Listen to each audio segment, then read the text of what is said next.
January 26, 2024. A monstrous day for the FGC.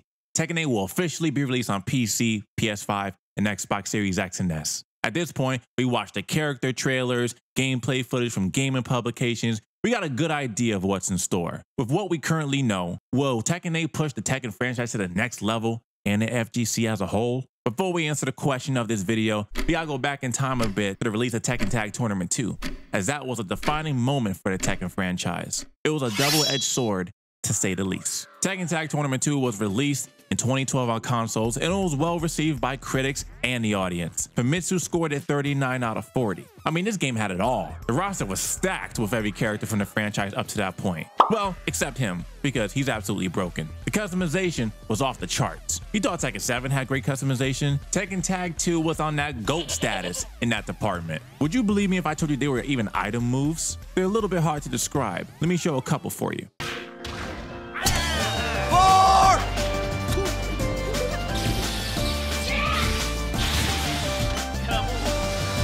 You had character interactions on the outros, tag throws for each character combo.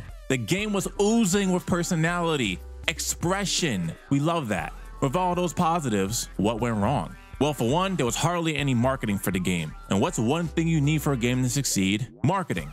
To get the word out on the street. Hell, as a person that loves the Tekken franchise, I had no idea the game was out until years later. That says a lot. Second, Tekken is already a complex game, and another layer was added where you now have to have fundamental knowledge of not only another character, but also the combination of the two characters you were facing. You had to learn the combination of the two characters you selected.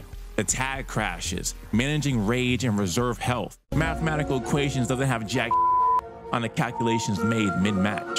The elephant in the room everyone knows of is the sales were not great in relation to the internal estimates of what Bandai Namco thought the game would do. Companies go into debt to make a profit on a game, and Tekken Tag 2 fell drastically short of that. In hindsight, if Tekken Tag 2 charged for DLC, it could have made the money back. But that's all hypothetical at this point. With all that, the Tekken franchise was officially on life support. Until Tekken 7 came and gave the franchise life.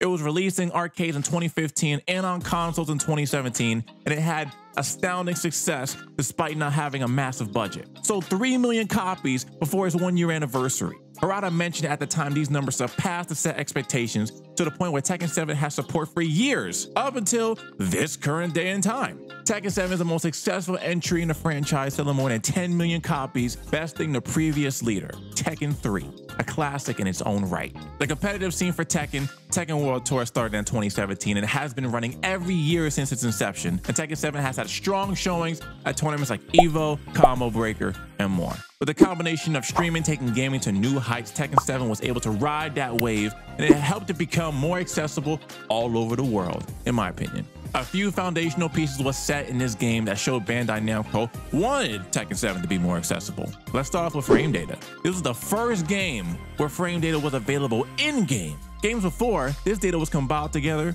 by the Tekken community online. Had to search the forums for this kind of knowledge, or you had to learn about it on your own. Next, let's jump to punishment proficiency training. In practice mode, this is where you can learn the best punishes for your character based on your opponent's character's most popular moves. You can even select multiple moves, and the game will randomize the moves coming out to test your knowledge. Last but not least, the simple combo and assist, a mechanic where combos are made easier for you to execute. Here's a brief example.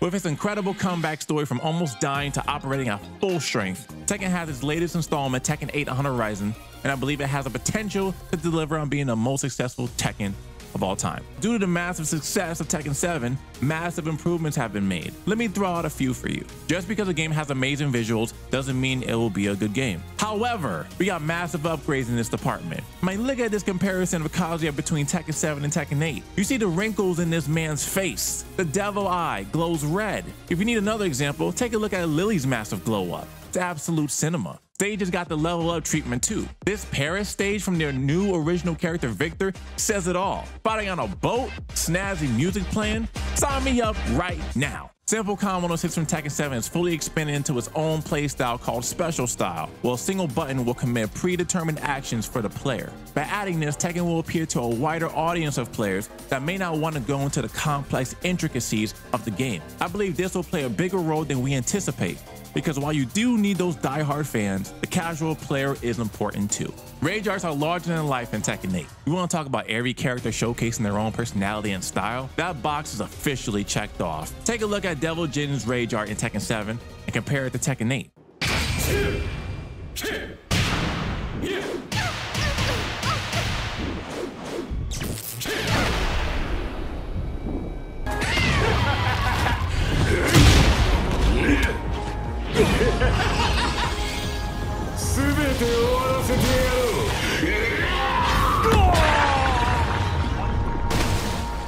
You see that? Major difference. Now I will say, some rage arts are certainly better than others. You got the short end of the stick, Shaheen, I'm sorry. But overall, it's an upgrade compared to the predecessors. One thing stripped down due to budgeting was individual endings for each character. Of course, there's a main canonical story to Tekken 8. We've all seen the footage of Kazuya and Jin, evil versus good, but it's nice to know what would happen in each character's life if they ended up winning the King of Iron Fist tournament. We did see a little something of Kazuya having a massive closet of shoes. And if you didn't know, Kazuya is a massive shoe collector based on his Tekken 2 bio. Have you ever wondered how it felt playing Tekken in an actual arcade? Arcade Quest aims to assist with that experience. By creating your own avatar, you can play matches against other computer-controlled avatars in an actual arcade. The intro chapter does help with getting players familiar with the game, which is a massive plus to the statement I made earlier about Tekken being more accessible. This mode will include AI learning that will adapt to your playstyle and tendencies. Moves that may work initially may not work after the AI knows more about how you play.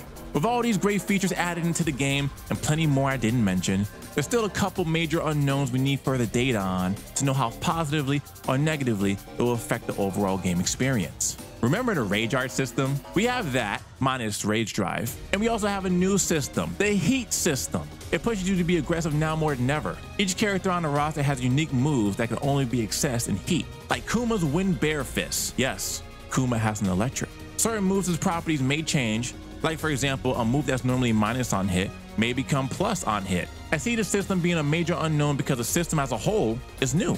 This is the freshest implementation of changing the status quo in Tekken we will be receiving in a good minute. Also factoring in all the extra heat mechanics like Heat Engager, Heat Smash, Heat Dash, manually going into heat, managing your heat bar. Seeing all of this, especially on a competitive level, will be interesting. Hell, there may be some people that say the heat system is complete garbage once they get their hands on it.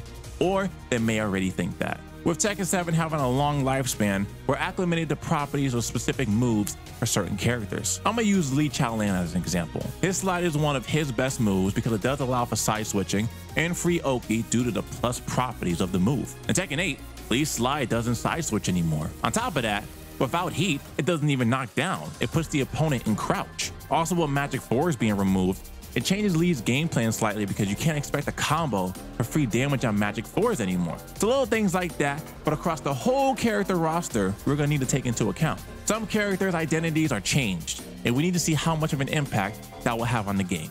Tekken's popularity is at an all-time high, and it's a marvel to look at, especially when there were doubts of another Tekken ever being made. Tekken 8 has the right ingredients to be the best-selling Tekken of all time, but it does not come without its own challenges that will unveil themselves over the lifespan of the game. I'm excited to see where this game will go. Thanks for watching this video. I appreciate it from the bottom of my heart. Always continue to be the best version of yourself.